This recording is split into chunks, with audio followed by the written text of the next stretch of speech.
United States Air Force pilot.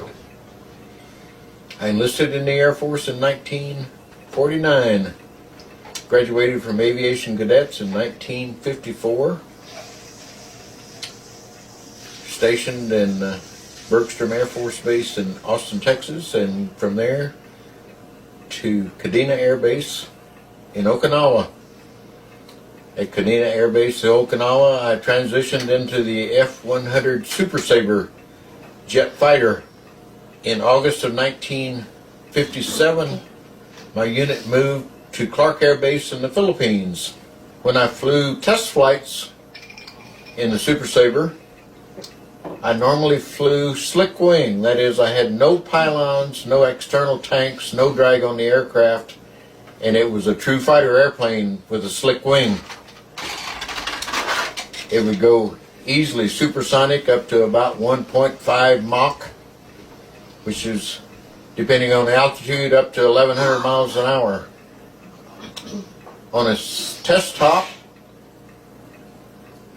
in the afternoon, around 3 o'clock in the afternoon, I was on a westerly heading over the northern Philippines when I saw another airframe or aircraft at my 1 o'clock, slightly higher than me.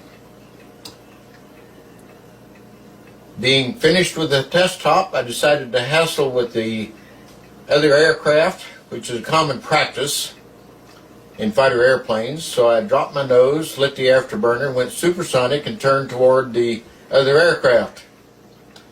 Normally that aircraft would climb to gain altitude, to gain an advantage, but he did not. He turned away from me. And I thought, no problem, I can easily catch him, because by then I was at about 1.3 Mach, or somewhere around 1,000 miles an hour. The aircraft that I attacked started to climb. By then he would have been on a northerly heading, and he climbed at about a 20-degree angle.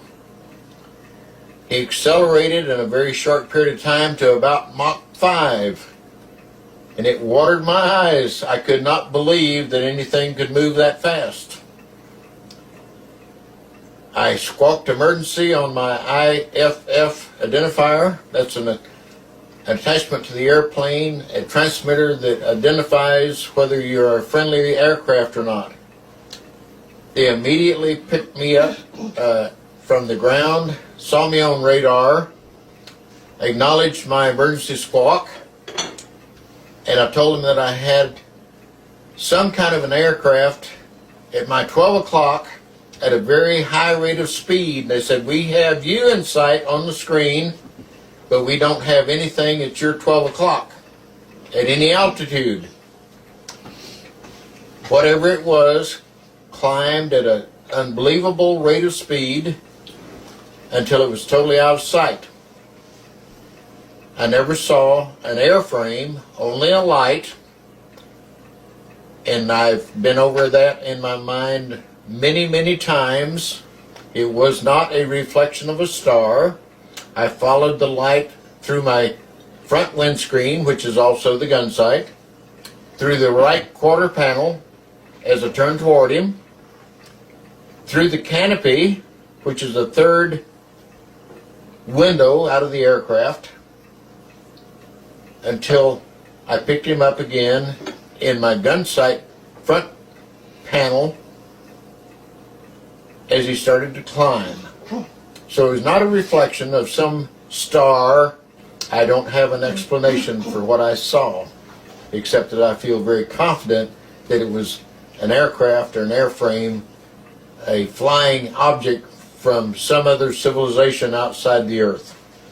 And that's my story, and that's the way I recall it, and I have not embellished or exaggerated or changed the facts in 50 years.